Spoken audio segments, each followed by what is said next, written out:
புத்தாண்டை ஒட்டி சென்னை மயிலாப்பூர் கபாலீஸ்வரர் கோவிலில் சுவாமி தரிசனம் செய்வதற்காக பக்தர்களும் அதிக அளவில் வருகின்றனர். இத்தொடர்பான முழு விவரங்களை செய்தியாளர் அன்புச்செல்வன் வழங்க கேட்கலாம். அன்புச்செல்வன், அங்கு பக்தர்களின் கூட்டம் எந்த அளவிற்கு உள்ளது? கூட்டத்தை கட்டுப்படுத்த போலீசார் என்ன மாதிரியான பாதுகாப்பு ஏற்பாடுகள் செய்துள்ளனர்? இத்தொடர்பான முழு விவரம். புத்தாண்டு கொண்டாட்டங்கள் களை கட்டியிருக்கிறது என்று சொல்லலாம். ஒவ்வொரு விதமாக கொண்டாட்டங்கள் களை கட்டியிருக்கக்கூடிய நிலையில் இன்று அதிகாலையே குளித்து புத்தாடைகள் அணிந்து குடும்பத்தினருடன் கோயில்களுக்கு சென்று தரிசனம் செய்யக்கூடியதை நாம் பார்க்க முடிகிறது. சென்னையை பொறுத்தவரை வழக்கமாக கபாலீஸ்வரர் கோயில், அதே போன்று பார்த்தசாரதி கோயில் உட்பட பல்வேறு கோயில்களுக்கு பக்தர்கள் தொடர்ந்து செல்வார்கள். அப்படியாக சென்னை மயிலாப்பூரில் இருக்கக்கூடிய கபாலீஸ்வரர் கோயிலுக்கு தொடர்ந்து பக்தர்கள் சாமி தரிசனம் செய்வதற்காக அதிக அளவில் வந்திருக்கிறார்கள். நாம் இப்போது பார்க்கக்கூடிய காட்சிகளை கூட பார்க்கலாம். பொது வழியில் கூட சாமி தரிசனம் செய்வதற்காக நீண்ட வரிசையில் பக்தர்கள் காத்து கொண்டிருக்கிறார்கள். இதே போன்றுதான் சிறப்பு தரிசனம் செய்யக்கூடிய இடத்திலும் பொதுமக்கள் அதிக அளவில் வந்திருக்கிறார்கள். தொடர்ந்து ஒவ்வொரு கொண்டாட்டங்கள் களைகட்டிருக்கக்கூடிய நிலையில் சாமி தரிசனம் செய்வதற்காக பக்தர் வந்து இந்த வருஷம் எப்படி இருக்குன்னு சொல்லி எல்லாருக்குமே ஹாப்பி நியூ இயர். எப்படியாக இருக்கணும் இந்த வருஷம் அப்படின்னு நினைக்கிறீங்க இளைஞர்கள்? நிறைய பேர் வந்து எந்த பேரிடர்கள் எது இல்லாமல் இருக்கும்னு நினைக்கிறாங்க.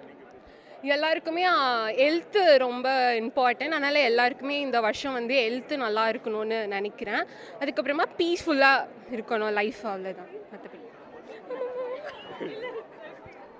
எல்லாருக்கும் ஹாப்பி நியூ இயர். இந்த இயர் எல்லாருக்குமே நல்லபடியாக இருக்கணும்னு வேண்டிக்கிறோம். ஒவ்வொரு ஆண்டும் பேரிடர்களும் அதே போன்று மழை வெள்ளமும் ஏற்பட்டு கொண்டிருக்கிறது. அதுபோன்று எவ்விதமான பேரிடரும் ஏற்படாமல் இருப்பதோடு அனைவரும் நலத்துடன் இருக்க வேண்டும் என்று சாமி தரிசனம் செய்து வேண்டிக் கொள்கிறார்கள். என்றால் சென்னையை பொறுத்தவரை ஒவ்வொரு ஆண்டும் இதுபோன்ற இயற்கை பேரிடர்கள் ஏற்படக்கூடிய நிலையில் அவ்வாறு எதுவும் ஏற்படாமல் உடல்நலத்துடனும் எல்லாரும் இருக்க வேண்டும் என்ற சாமி தரிசனம் செய்வதற்காகவே அதிக அளவில் வந்திருக்கிறார் என்று சொல்லலாம்.